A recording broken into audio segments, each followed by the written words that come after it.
Today on the show, I cover the recent smash hit that I said I would never see called Top Gun Maverick, and I also cover a longtime favorite called Happy Gilmore.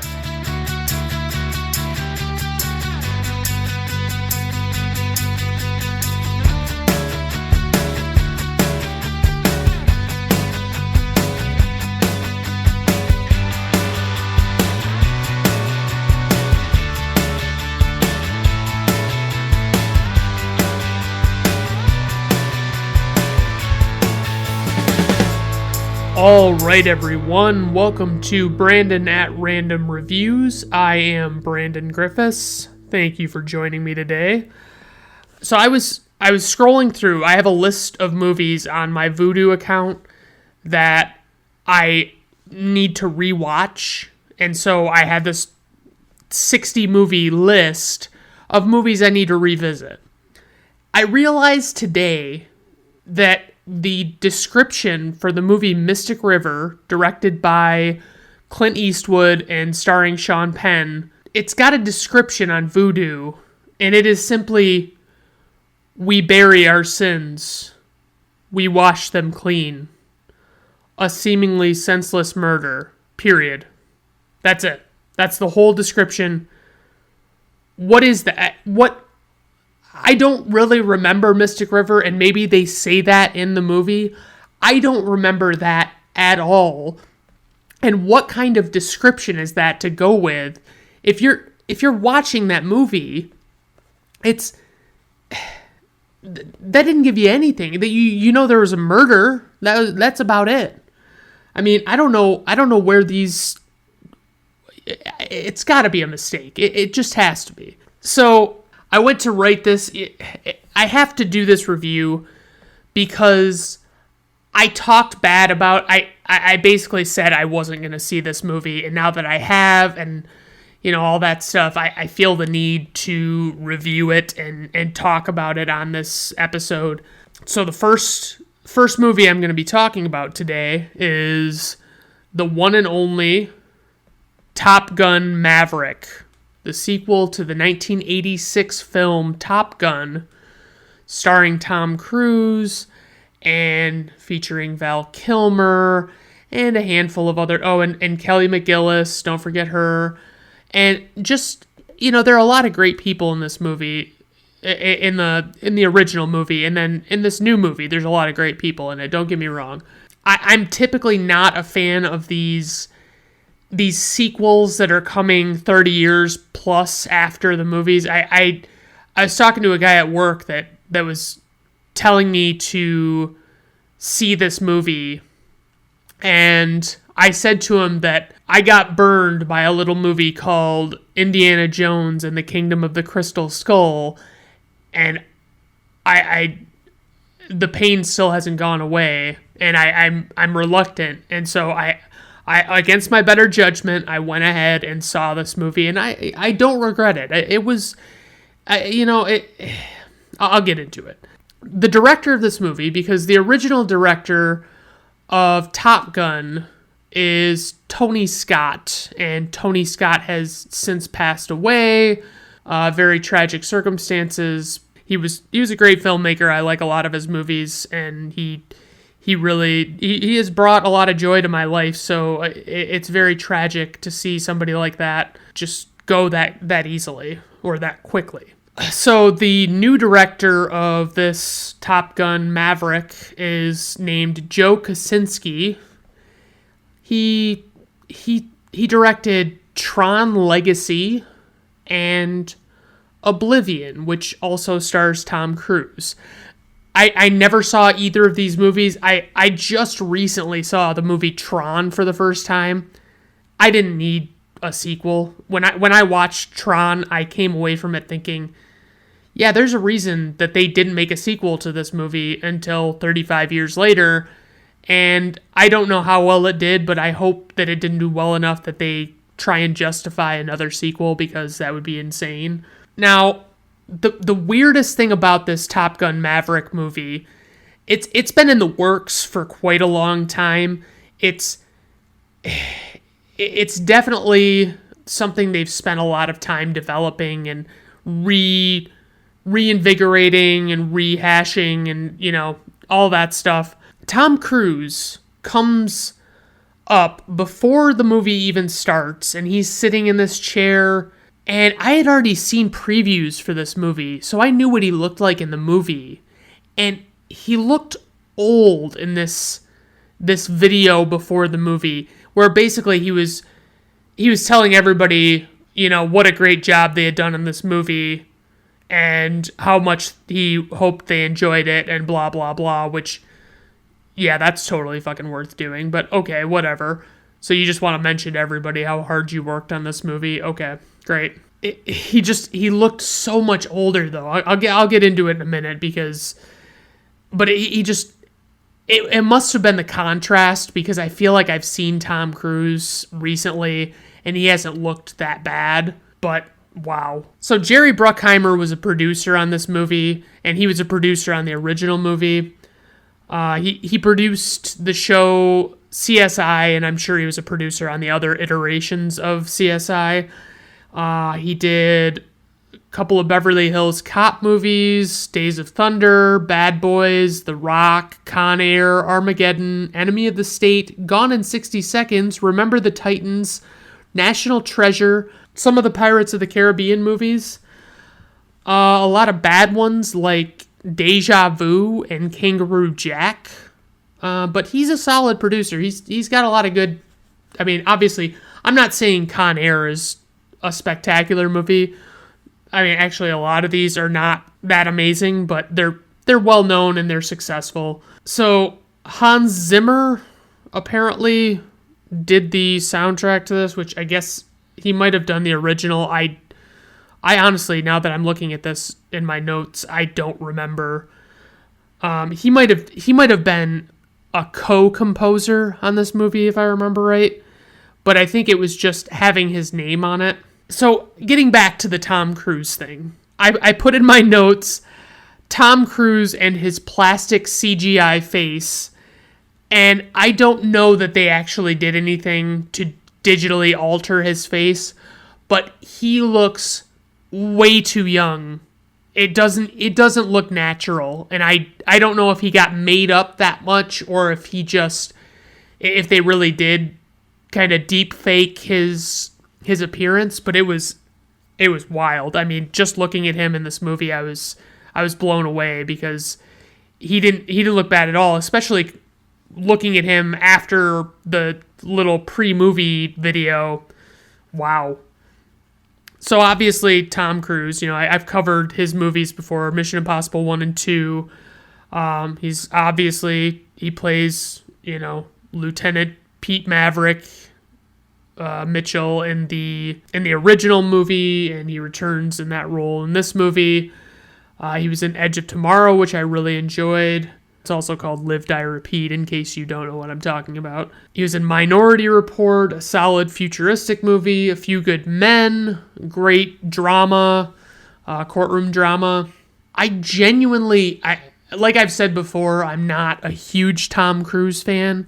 I don't love him in a lot of things, but there are some movies of his that I still need to watch. I really want to see Magnolia and Vanilla Sky and just give them a chance, but I also don't want to get too much of an overdose of Tom Cruise.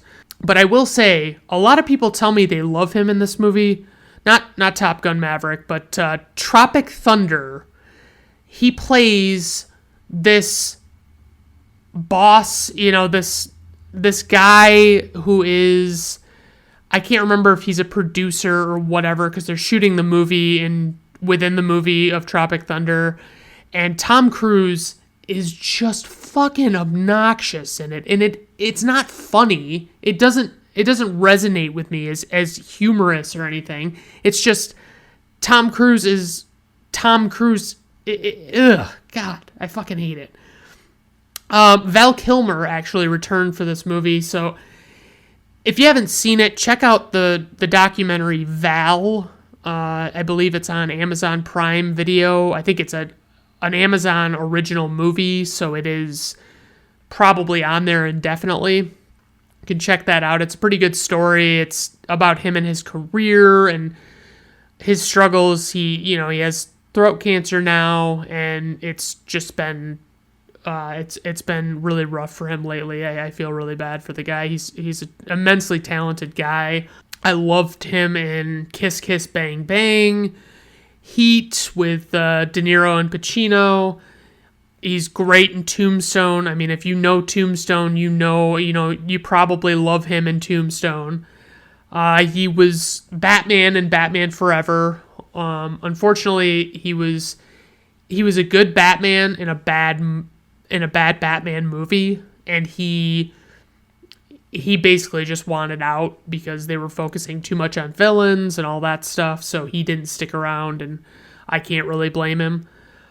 He was also Elvis in True Romance, which is interesting. I mean, they don't actually explicitly say that he's Elvis, and they don't show his face, but he's doing this Elvis thing the whole time. Obviously, he's in Top Gun 1. He's Iceman, and that's what he returns as in this movie. I mean, let me just be clear. Nobody is returning to this movie from the original movie playing a different character, so I can just stop being stupid. He was in Willow, and, it's got, is it Warwick Davis? And I just didn't care for Willow. Willow was not my kind of movie. I don't know what it was about it, but it just did not go, it was not a good movie in my opinion. I was very happy because he, with the throat cancer, he can't really speak very well. And I'm glad that they brought him back and they didn't gloss over that. They kind of accommodated that into his character, and they adjusted it, and they made it so he wasn't talking, he was typing, he was, it was clear his character had undergone the same health issues, and I think that was a really smart way to play this. Because I've seen movies since the movie The Snowman, I believe they dubbed him. He performed all of the lines and then they dubbed him. But I don't know if they dubbed him with somebody else's voice or if they had him try and enunciate the words better in a studio or something. But they did a good job, I think, in this movie. Ed Harris was in this movie for, I shit you not, like less than 5 minutes. I think he had less than 5 minutes of on-screen time. That's all I have to say about Ed Harris. John Hamm, it's a solid role for him. I haven't seen John Hamm in much recently, and I think it's really good that he came through and actually played this part. And he really did a good job. He played the stuffy superior officer very well, and I think it was solid.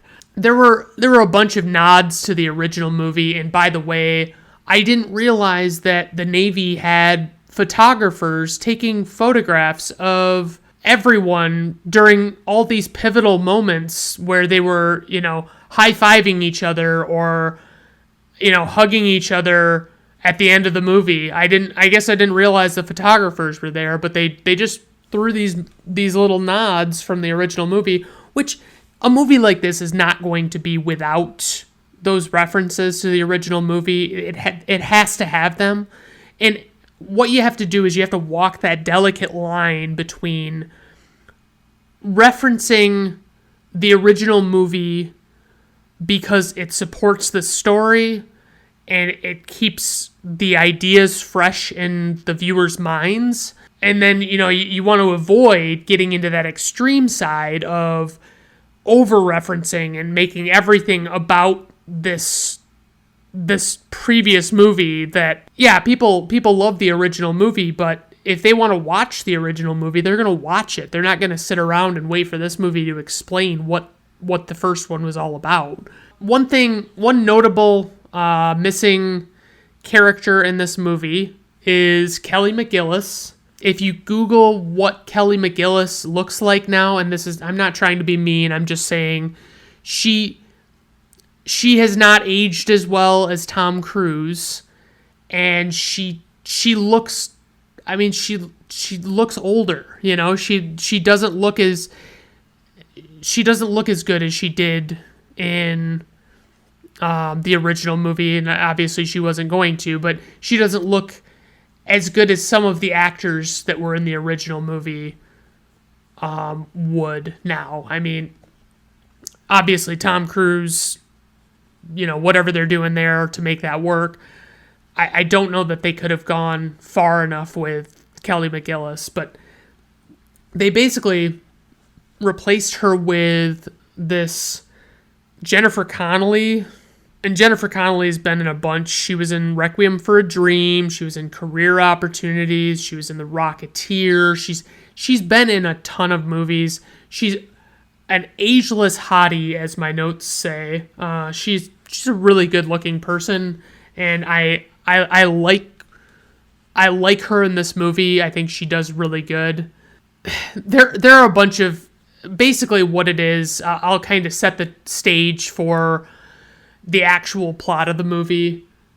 They take, so Iceman specifically requests Maverick come and teach these new pilots how to, they basically have to, bomb this location or whatever. It's completely irrelevant. It's a total MacGuffin. Who gives a shit about what they're actually doing or why they're doing it?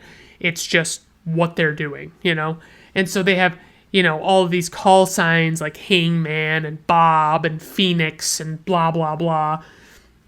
One notable character is named Rooster, and he's played by Miles Teller, and he's supposed to be Goose's son, who Goose obviously met his untimely demise in the first one, and so there's like a whole backstory with that I won't ruin for anybody. There is a big training sequence. There's a ton of training that goes on. Him, Maverick showing these young bucks how to handle themselves in the air and all this stuff, and how to learn how to do what they need to do. Oh shit, I never looked this up, but the chick from Uncle Buck was in this movie, I think. The oldest daughter in Uncle Buck she's at odds with Uncle Buck the entire movie. I can't remember, but she was in this movie, and I don't remember from the first one. And I kept waiting around because I wanted to see how many others were going to show up. And basically, Iceman and Maverick are the two major players that return for this movie. There's not many others to be seen. As I mentioned, there are all these pictures that are from the first movie that just nobody would have been taking. Nobody would have been on that boat, on that aircraft carrier, taking these photographs. Just wouldn't have been happening. There is a scene, and I hate to give this away, but there's a scene where they play a little beach football, and it didn't really, for me, capture the complex homoeroticism of the beach volleyball scene from the first one, but I think it was a good nod. It was a nice choice, to kind of call back to that.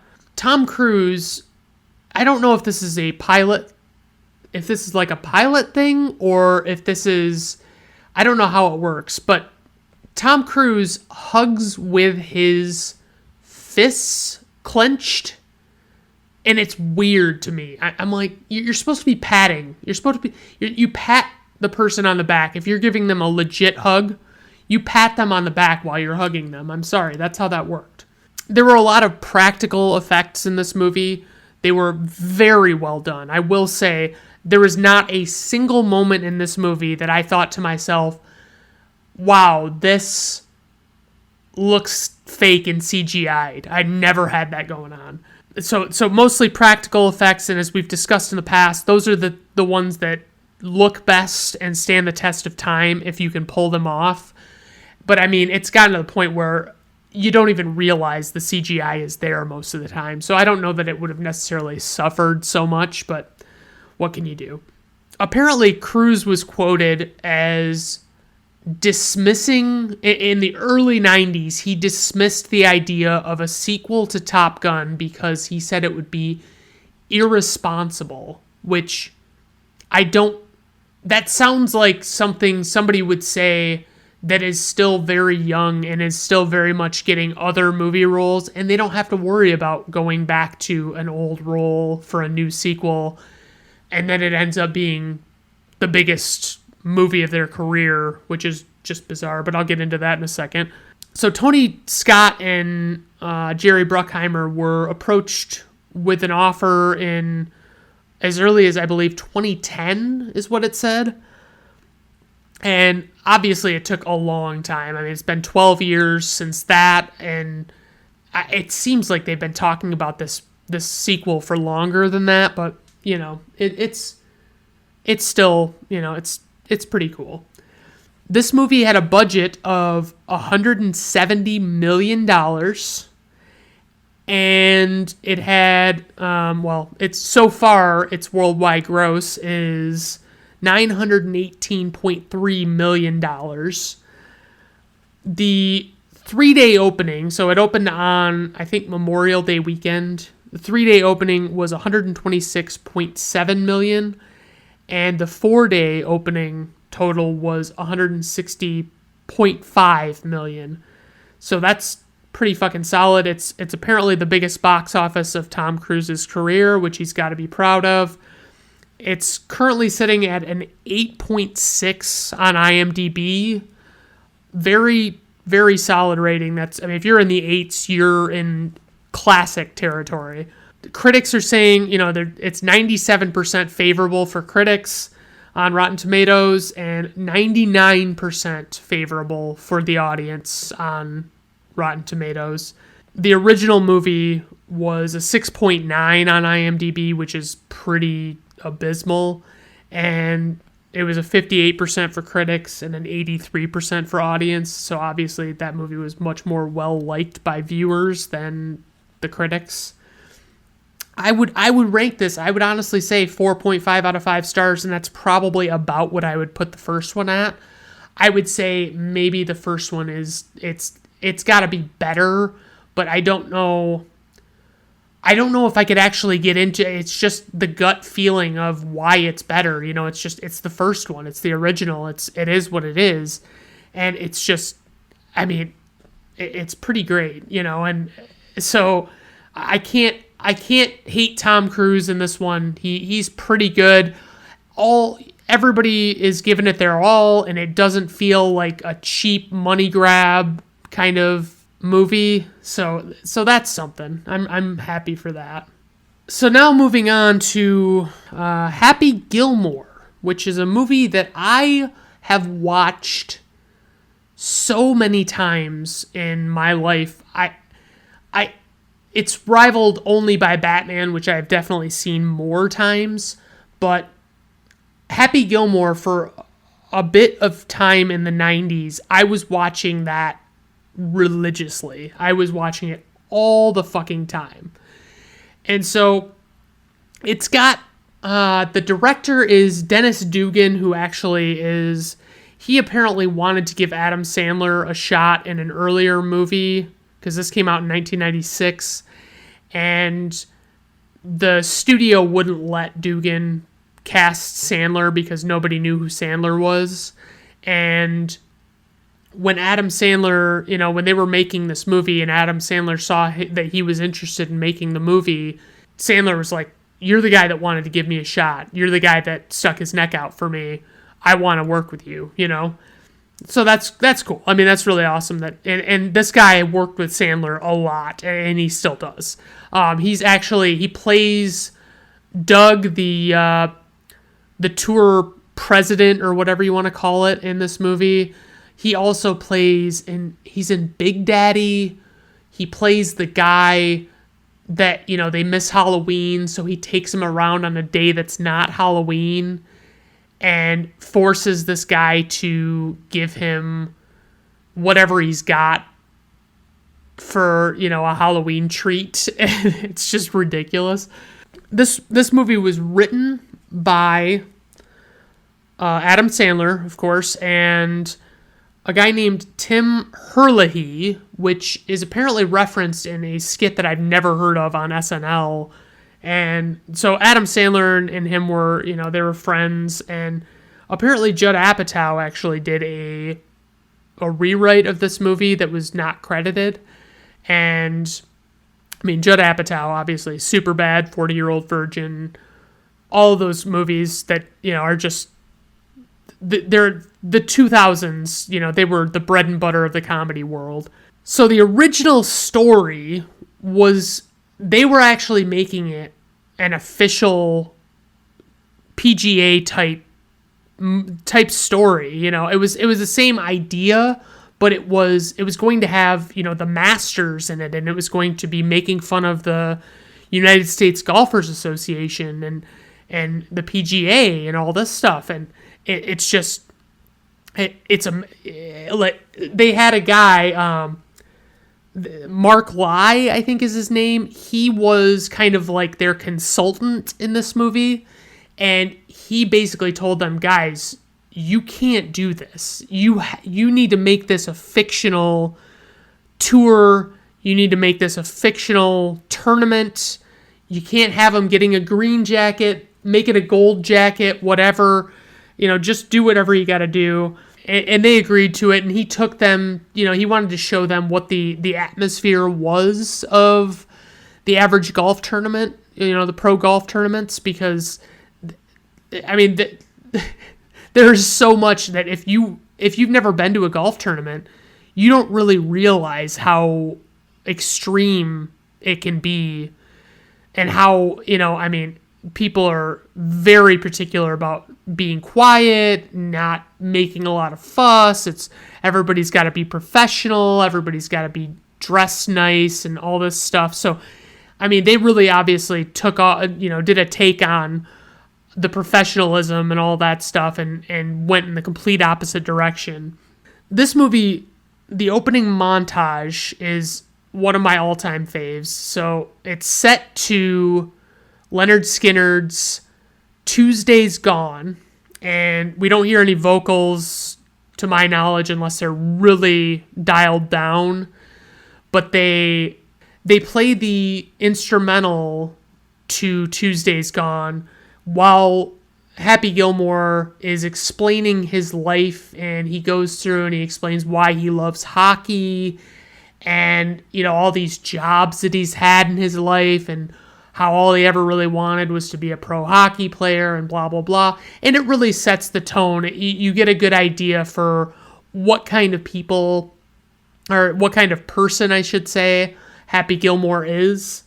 There's also a scene, which I'll mention a little bit later, but there's a scene where he's shooting cans off this ledge with a nail gun at a construction site, and he accidentally shoots his boss in the head with a nail, and his boss is wearing a hard hat. I guess I'm getting into this right now.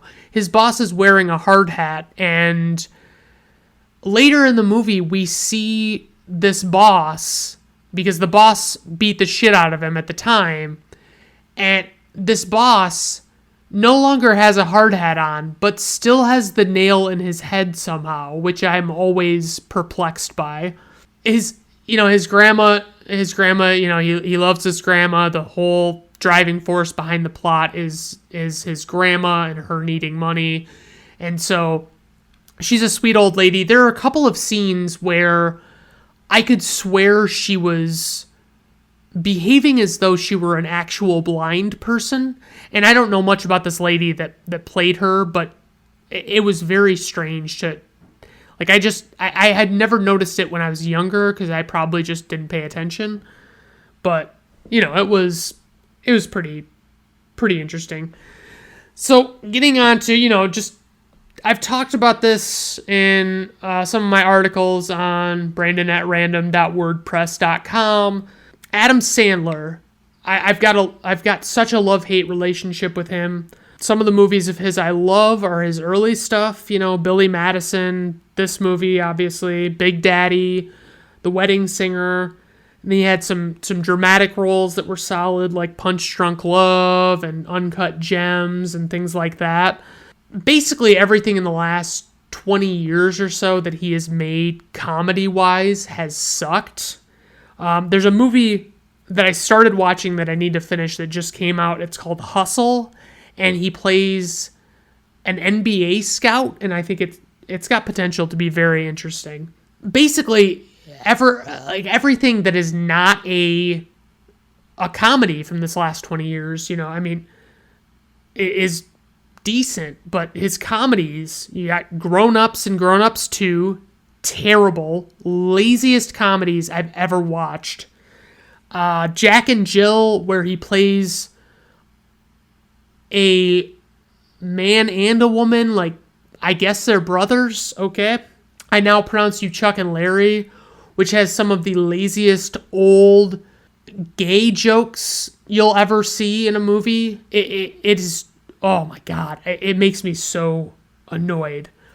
So beside Adam Sandler in this movie, probably second fiddle would be Christopher McDonald, who plays Shooter McGavin. Shooter McGavin is like the number one guy on the golf tour. Christopher McDonald was in Grease 2 with Michelle Pfeiffer, who I've been in love with since 1992.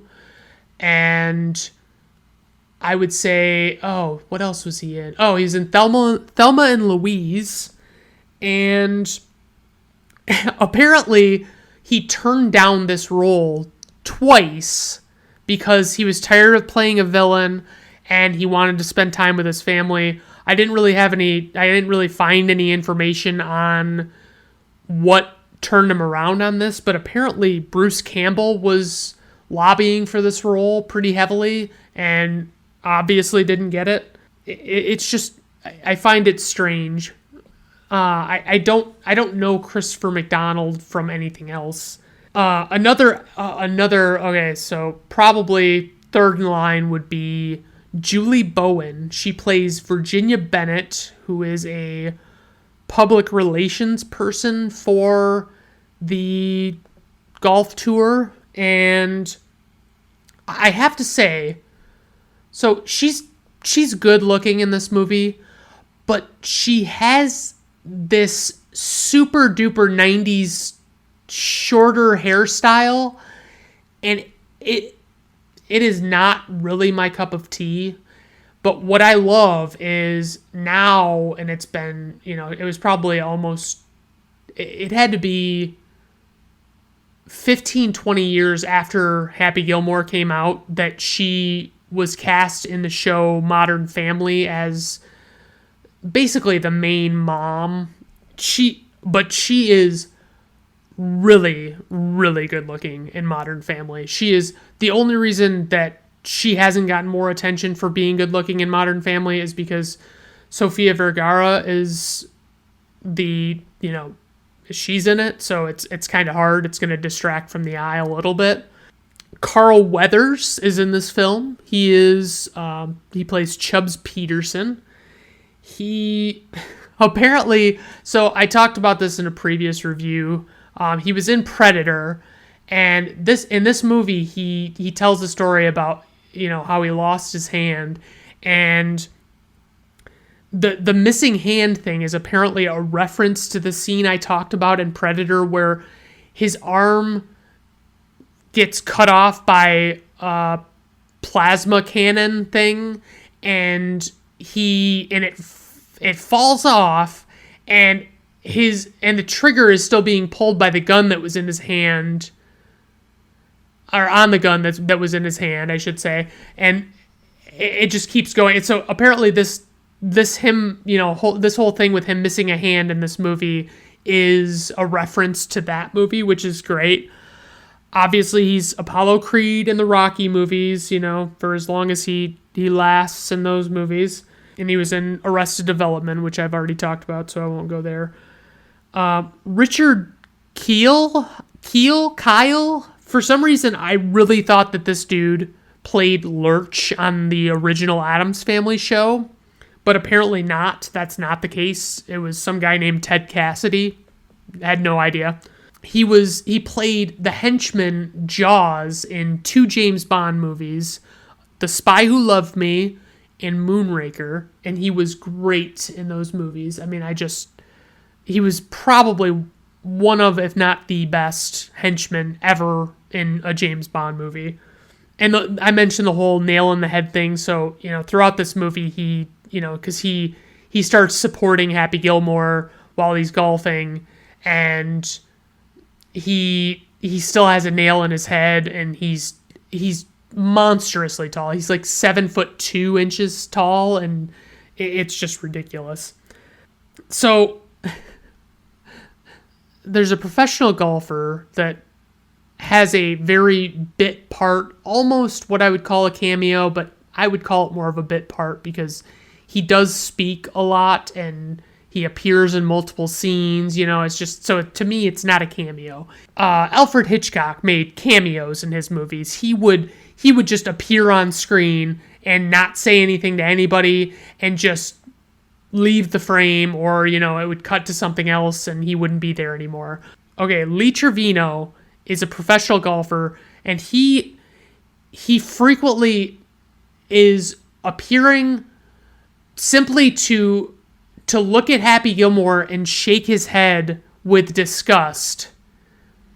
And my friend, when I was growing up, that actually introduced me to this movie, his sister claimed that Lee Trevino was supposed to be Happy Gilmore's guardian angel.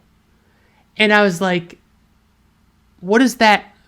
But, I mean, that's cool and all, but how is he a guardian angel? What about him makes you think that, So I've always been very confused by that. And apparently Lee Trevino came out within the last several years and claimed that he wished he had never been in this movie because he just didn't realize there'd be so gosh darn much swearing in it, which, to me, I guess my opinion on that is eat a dick and, stop being so fucking uptight with your bullshit, Lee Trevino. I don't fucking care. People that are oversensitive to swearing, loosen up. Just get the fuck over it. I mean, you might be upset that I'm saying this right now, and I'm sure you're going to call me out for it. I don't care.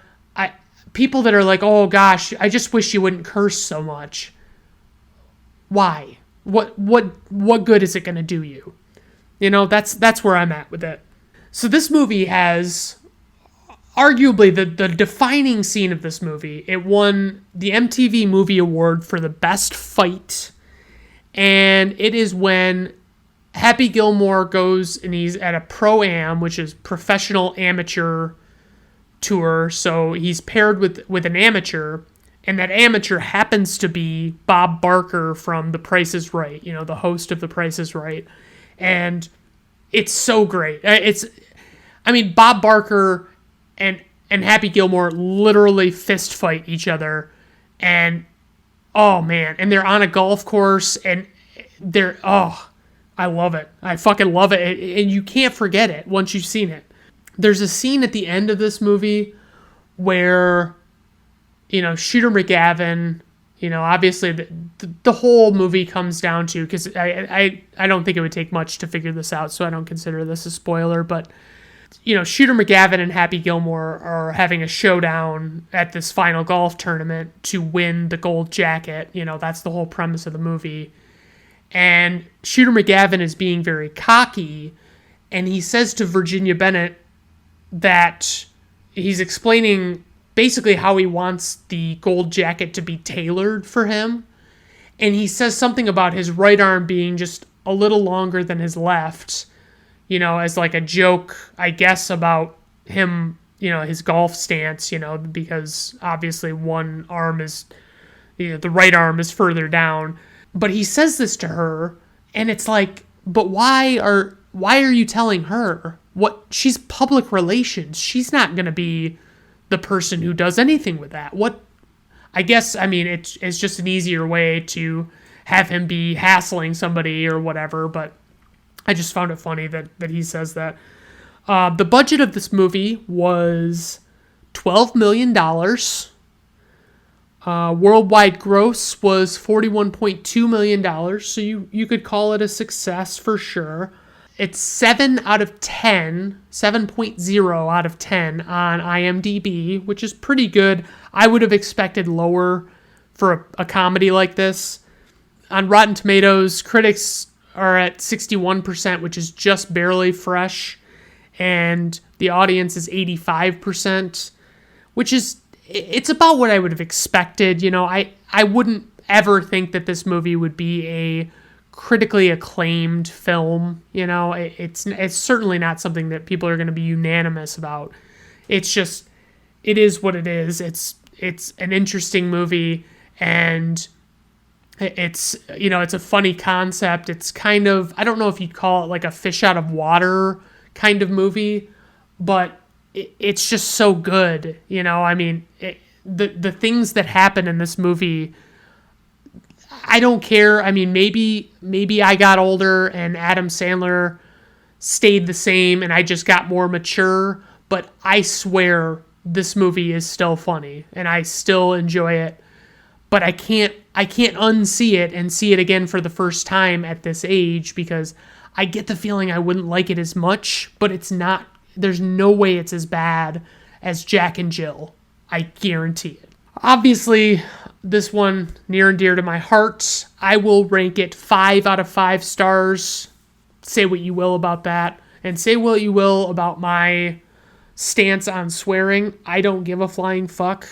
I think people need to desensitize themselves to words that only have, you know, that strong of a meaning for them because they put that meaning into those words. So let it go. Okay, sorry. I had to record this portion like long after I recorded the original set, which was just going to be the Top Gun Maverick movie and Happy Gilmore. I received a request from a friend / coworker that I covered this movie, and he didn't really seem to care whether it was in my in my podcast or on my blog. It didn't really matter to him. He wanted to pitch one to me because I had been foolishly asking for a bad movie to cover, and so he delivered.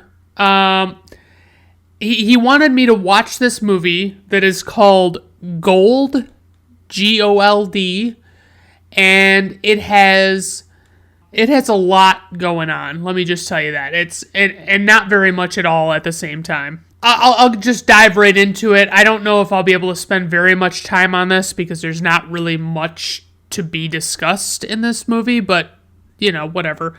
This movie is called Gold. It was released on January 13th, 2022. Anthony Hayes, who you've never heard of, wrote, directed, and produced this film. And I was starting to get this feeling because there are certain people that direct, write, and produce their own things that they have like this otherworldly badness about them.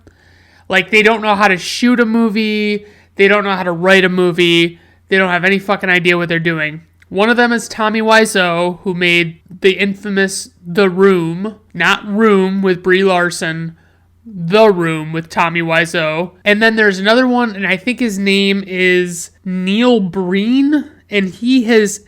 The only movie of his I've seen is called Fateful Findings. And when I went to watch it for the podcast, How Did This Get Made?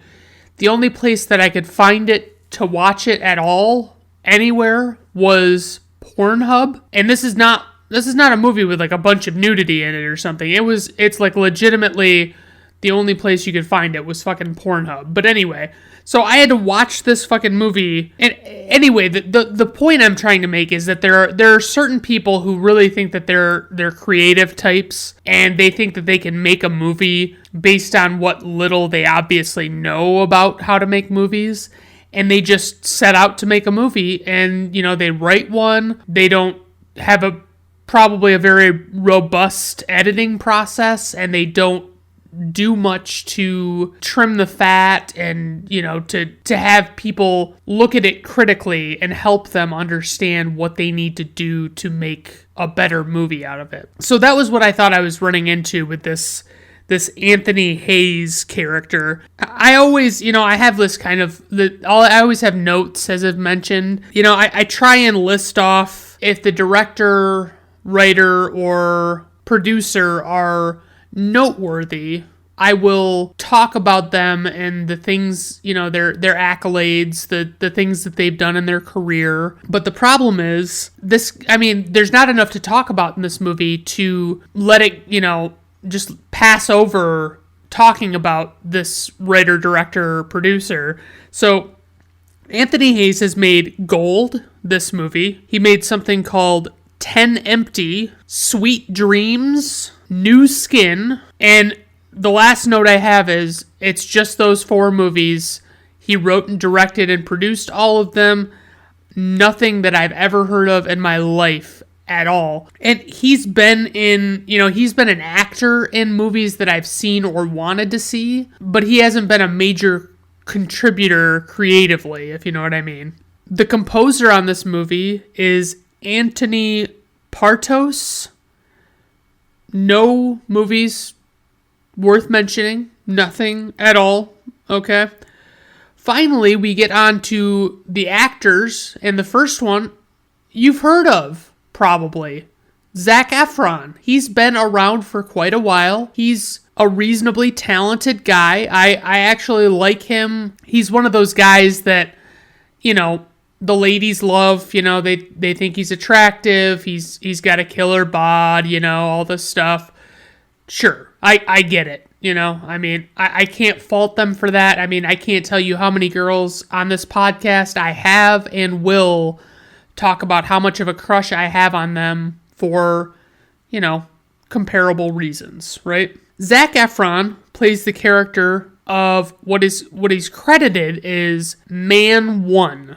Okay. The actual name of that character is Virgil. And so Zac Efron, you've most notably, he got a big, break with the High School Musical movies. He was in those with a bunch of people that are now reasonably famous. He was also in a movie called 17 Again, which I think was like Matthew Perry transforms into him, like he becomes 17 again. I think that's the concept of that movie. And obviously this was when Zac Efron was younger. He was in a movie called Extremely Wicked, Shockingly Evil and Vile. That is all one title. And that is a movie about the famed serial killer Ted Bundy. I really like my note about that movie because I did watch that one. It was on, I think, Netflix or something like that. But I appreciated the fact that they didn't, they went to great lengths not to sensationalize the murders, and not make it really over the top, gross with a bunch of death and all this stuff and whatever. But they showed nothing in this movie. It was like you didn't even get a sense of this guy being the kind of guy that he really was. You only saw, and I guess it was like to help you see him from the perspective of the public at the time. They only had that to go on, and that was what they convicted him on and all that stuff. But at the same time, I'm like, why are you making a movie for that? Why wouldn't I just look up, why wouldn't you make a documentary about him? Why wouldn't you, So I struggle with it.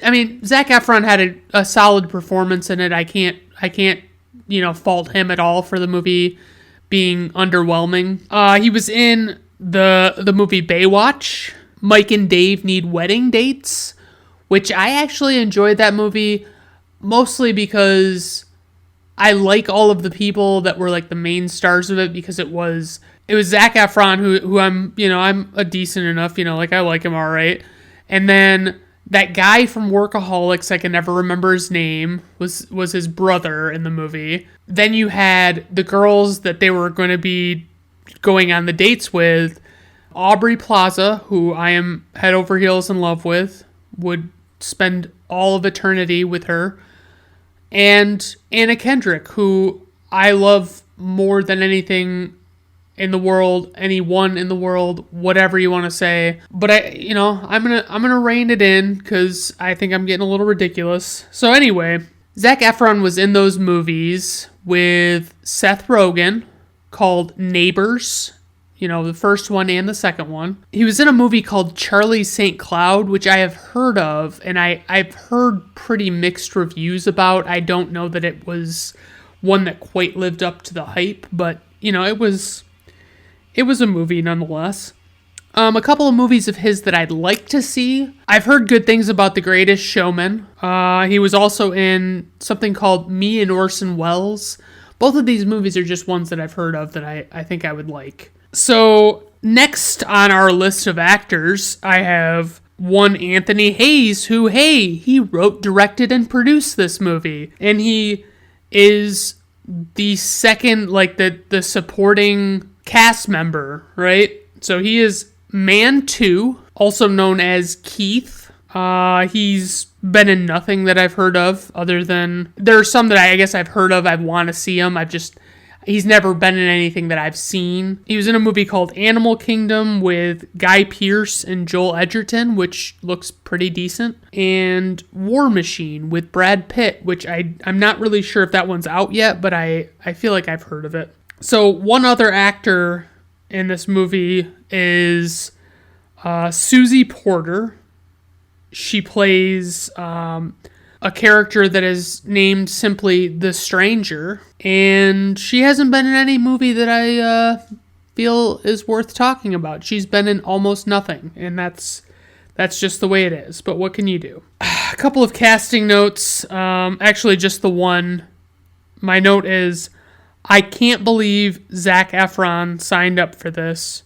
Who is his agent? Because I feel like I've seen Zac Efron, his name is on some shitty shit, It's just the way I feel about it. So I found it funny because, so my coworker, he stopped me and was telling me, he had listened to the podcast and everything, and he was, telling me about this movie, and I was like, okay, I've never heard of this movie, but he was like, yeah, it's on Hulu, check it out, and let me know what you think. And I was like, okay.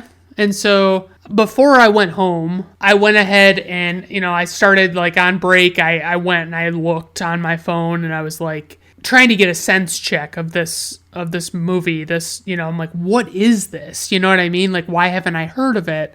And I could tell when he said it was Zac Efron and nobody else that he'd ever heard of, I was like, okay, so it's probably just a shitty low-budget movie, you know what I mean? It's probably not that bad compared to what my expectations are. It's probably just a bad movie. Well, I look at this wiki page, and the wiki page looks like, it reads like it was written by the guy that made the movie, or an enthusiastic fan that has nothing but good things to say about this movie, and it is fucking ridiculous. But because they talk about, I'll get into it. I'll give some examples in a little bit, but just to give you an idea, it sounds a little nuts when you're reading it, here and there. So just some basic plot overview points. So Virgil / Man 1 gets a ride with Keith / Man 2 to go to a place called The Compound in what I think is the Australian desert, but I wasn't really clear on that. When they get into the compound, they discover something and they need to unearth it to be able to have it, because it's too big to just take it, And so it's so big that they can't even get it out. They can't dig it out with shovels. And so, they try and use the truck and they can't do, it won't budge. And so they talk, and Virgil agrees to stay and guard the thing that they found, and Keith is going to go and get an excavator, okay? And he is saying that it's going to take 2 or 3 days each way to go get the excavator and bring it back, okay? Which is a long fucking time to be stranded in the desert, and we're talking the desert like it's a fucking wasteland. There's nothing there. Okay, so he leaves Virgil there, and then we basically watch Virgil fight to survive in the desert and start to get dehydrated and go fucking crazy and shit and start, trying to build different shit. He's rationing water, all this stuff. But you have to understand, that's pretty fucking flimsy. Like, that's a pretty boring plot, and that's all we get the perspective of. We don't know what's going on with Keith. He's gone. He's not around. And it's so uneventful, and it's so fucking pointless, and you just don't know what the fuck's going on. My highlights for this movie are super boring. So one point he finds the carcass of like a crashed private jet, kinda like a little airplane. He kind of dismantles some of it and uses it to build this makeshift shelter. And, because like windstorms and stuff in the desert. And he also gets visited by this mysterious woman who you don't really know shit about her. She's just like kind of antagonizing him and stuff. And so you're kind of like, what's going on here? Like, what are they trying to pull the wool over my eyes? Like, what are they doing? I guess I would just say, if I were to critique this movie, I would say it's not a poorly shot movie. I was genuinely surprised. Based on what I was reading on Wikipedia and what I was reading on IMDb, I expected shitty production value. I expected horrible cinematography and stuff like that. But it wasn't. It was all reasonably good. It was all, it was just like, it was like watching a real Hollywood movie. You know what I mean? And that was what I found strange about this movie was I fully expected, based on the Neil Breens or the Tommy Wiseaus of the past, I thought, hey, this is going to be a shitty fucking poorly made movie. And honestly, I would say that the movie was not poorly made. It was just poorly written. It was probably well executed even, because that was probably exactly what Anthony Hayes wanted out of this movie. But my God, you're actually just so bored watching the movie, and then it's only like an hour and 37 minutes, I think. Yeah, an hour and 37 minutes. And it is, you feel like you're just watching paint dry. And then all of a sudden the end comes and you're like, what the fuck just happened? How can I get this time back? And it was only 97 minutes. A couple of notes / trivia type items. This was shot in Australia. So I put a few quotes in, or at least one quote. It says, the film includes a desert sandstorm scene for which fans and sand were transported to the desert location. However, a real sandstorm began in the region and the actors agreed to shoot in it instead. Efron broke a bone in his hand halfway through the shoot, but concealed it from the crew to avoid stalling production. Wow. He probably just wanted it. He probably just wanted the entire production to be over with. That's the real story there. That's what I think anyway. He was like, oh God, what did I sign up for? There's no way this is going to make any money. I'm fucked, blah, blah, blah. There's like some kind of streaming service or something or production company in Australia called Stan, and its name is all over this movie. And these are the kind of trivia items I was able to find for you, the listener, that's the best I could do. Madman Entertainment theatrically distributed it in Australia.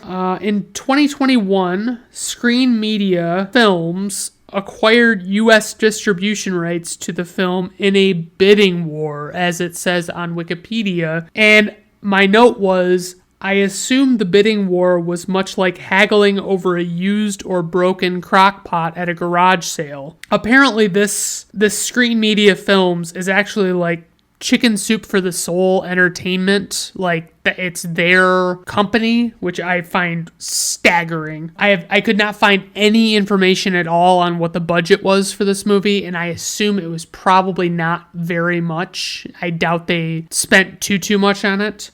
The worldwide gross to date, and this came out in January of 2022, is $145,218. And I'd be willing to bet that it didn't make its money back. I'm just guessing. The IMDb rating is 5.4 out of 10. The Rotten Tomatoes critics score is 66%. I looked through these because I was really surprised that it was that good of a score. And I had never heard of any of the critics on there at all. I had not even one name stuck out as like, oh yeah, I've heard of that guy. And like, honestly, I don't know all the critics or anything, don't get me wrong. Just because I'm a member of the industry or whatever. I don't know, I know like Richard Roper, Michael Phillips, A.O. Scott, like just a handful of people that are familiar, but like there was nobody on there, and there were like no publications to be spoken about that I knew anything about either. The Rotten Tomato audience score was 40%. My personal rating for this movie, and this is generous, I want you to understand how generous I'm being, but I'm legitimately surprised that it even came together and was like a semi-coherent story, but I'm going to say 1.5 out of 5 stars, and I think that that's being really nice to it. I don't know that it's earned that, but that's where I'm at with this one, guys. So I wanted to chime in, shout out to Chris for the movie suggestion. I'd love it if in the future people suggested movies that are like so bad they're good movies, that are like, they stand out as being like enjoyable to watch still because they're so terrible, but that's where I'm at with it. So I just wanted to make sure I touched base with that, and I'm sure that no matter what way I end this one, I'll probably, it'll have this awkward transition to the next part of what I was talking about in the original recording, because it's been so many days since I recorded it, and you can only really record things the day of and within that same like hour or two time frame. Otherwise you're fucked, because your voice just, it does different things, your voice won't, and then plus I've got, all sorts of issues with my vocal cords and shit. So anyway, I hope you enjoyed this little sneak peek, and I welcome all your suggestions. I don't know if I can do this big of a turnaround. I just heard about this movie yesterday, and it's going to be presumably out by 2 days after I heard about it, which is not going to happen. I cannot promise that to anybody. So, just be aware of that. And that's the thought I will leave you with. This has been Brandon Griffiths for Brandon at Random Reviews. Please check out my blog site at brandonatrandom.wordpress.com and see what I got going there. And I hope you enjoy it and have a good rest of your day. Thank you.